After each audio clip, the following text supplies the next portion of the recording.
Okay, picking back up with Freud. Hide. Freud developed what are considered the different psychosexual stages of development. And so, what he did when he came up with these is he's basically viewing it from the perspective of the ids.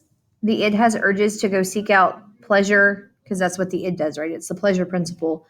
And it becomes associated with specific parts of the body that end up producing a pleasurable sensation. So, according to Freud, this all happens as you develop. And when urges aren't satisfied, then you become fixated or stuck in a stage. So, I do want to go over these with y'all. The first of Freud's psychosexual stages is the oral stage, which is anywhere from birth to about 18 months or a year and a half. And so that's centered on the child's need to satisfy itself, like through feeding. So everything is centered around the mouth. If a child is either not satisfied or over gratified during that stage, then you develop what's called an oral fixation, which shows up in adults as like overeating or smoking or something. So it everything like centers around the mouth.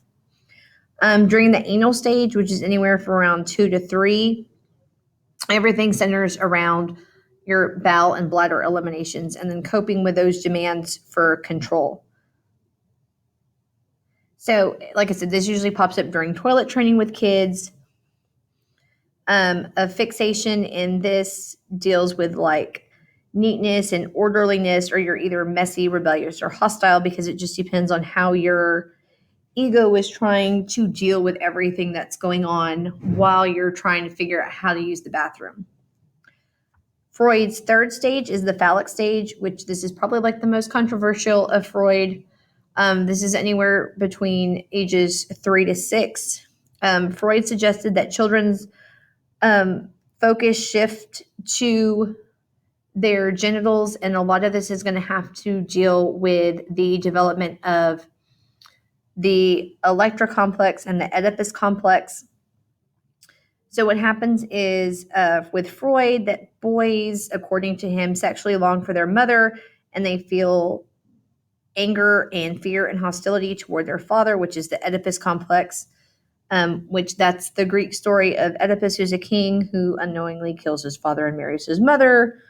And then so what ends up happening, according to Freud, is that the boys try to seduce their mother, and then it's the other way around for the girls. Then they focus on identification, where they take on characteristics of their father because they realize that they're dominant. And so, like I said, this is kind of like the most controversial aspect of Freud's psychosexual stages of development. A lot of people now have like gone past this and discredited it. Then the latency period is from ages 6 to puberty. That's where everything has been repressed into your unconscious because you're working on social development, intellectual development. You're learning your gender roles, you're learning different roles in society. And then the last stage for Freud is from puberty through adulthood, which is the genital stage, which deals with normal sexual desires. And that's when you go start developing like intimate relationships outside your family. So there are a lot of criticisms around Freud. So like here's another way to like kind of look at everything. Freud looked at everything based on cases in a time period where everything centered around male superiority. He kind of like discredited his females patients' reports, really didn't take them seriously. So everything for him was focused around men. There's different parts of your mind, and you really can't empirically with data or evidence back up any of his claims. Repression doesn't always work as a defense mechanism because in traumatic situations, sometimes people really don't repress all of their memories. And so, like I said, all of Freud's stuff comes out of like a different time period. So that's why you do get new theories of personality traits. And so when we get into that, we look at Neo-Freudians and their psychodynamic theories.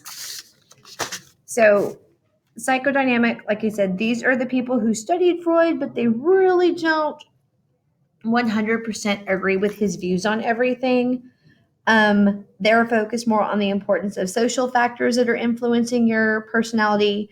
These are Jung, Adler, Erickson, Horney.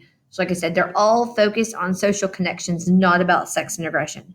But you do need to realize that psychodynamic comes out of the ideas of Freud, even though he's not like a major player in that. Oh, I just did that. Those are all of our problems with Freud.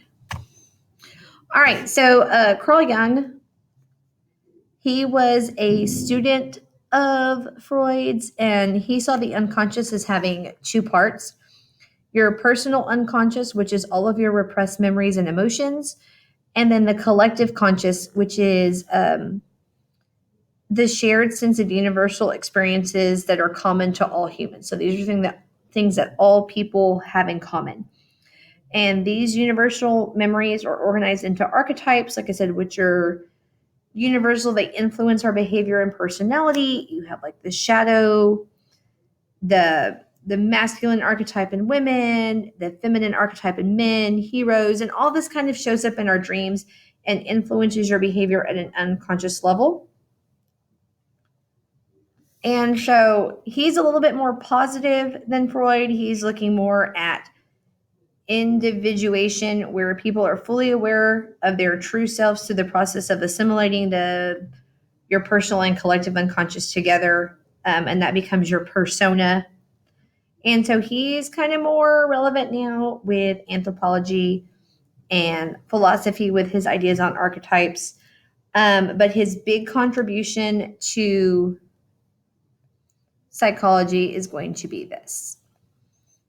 So those two are important. The two personality types were: are you an introvert? So are you an inner directed personality? Or are you an extrovert where you're outer directed? And I will pick up with the rest of the Neo-Freudians on the next one. Discard.